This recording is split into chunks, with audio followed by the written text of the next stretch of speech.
Now, we've reviewed a great many SUVs on the show, but we have a particular soft spot to those designed in Germany. We've often praised their handling, performance and road presence, but what we haven't really been charitable about are their off-roading chops, calling them soft roaders or mommy wagons.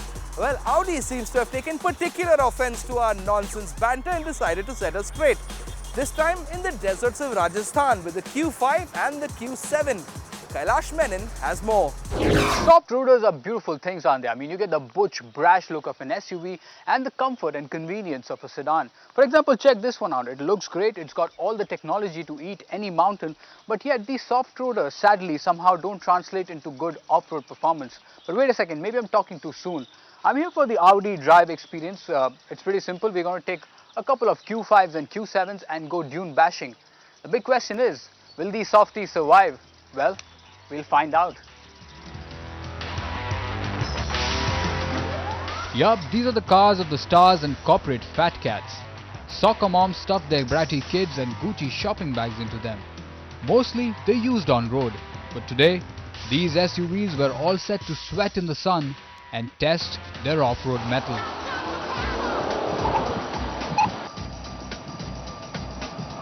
First up, it was the off-road obstacle course.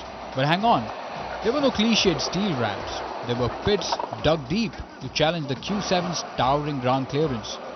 So after tweaking on the ride height and a little guidance from Mark, I was ready to go. The chassis dunked, the suspension slammed, the wheels kissed the horizon, and even before I knew, the heavyweight Q7 lugged itself out.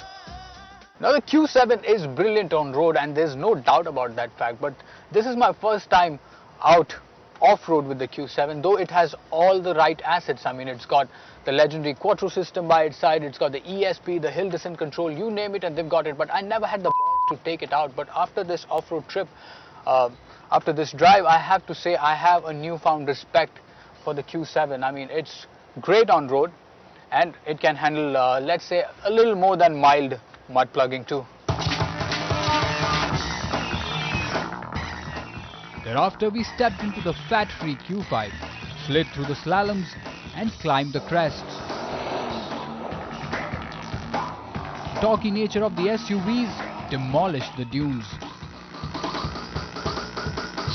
We're done with the first off-road section. It did absolutely well. It just cruised over every crest. It just went through those pits. It was just immaculate in that one. But now we have another section coming up, which is a dry lake bed. The good part is there is a lot of loose sand to kick around. So let's get started, shall we?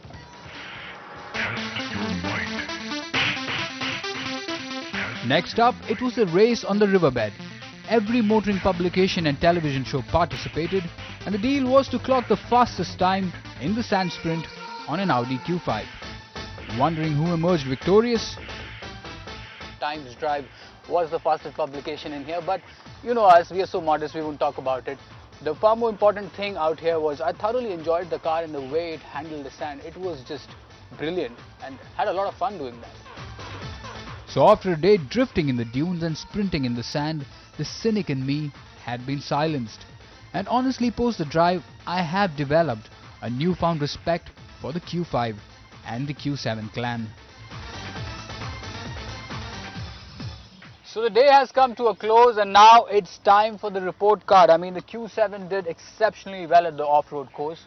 The Q5 really blew me away at the hot lap.